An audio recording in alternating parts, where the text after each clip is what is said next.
डोकी ही राजकारणाचा केंद्रबिंदू ठरली.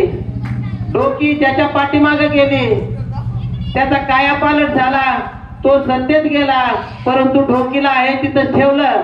आणि या ठिकाणचे नेते पुढारी या आमदार खासदाराच्या जीवावर, या मंत्र्यांच्या जीवावर मोठे झाले, परंतु गावाला आहे तिथंच ठेवलं.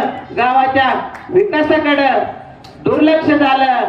आणि म्हणून मी आपल्याला या माध्यमातून विश्वास देऊ इच्छितो की मी प्रश्न कुठले असतील, आपण म्हणाल माझा वशिला नाही किंवा काय नाही, परंतु जे लोकप्रतिनिधींचे हक्क आहेत ते सर्वसामान्यांसाठी वापरल्याशिवाय मी शांत बसणार नाही, असा विश्वास मी या ठिकाणी आपल्याला देतो.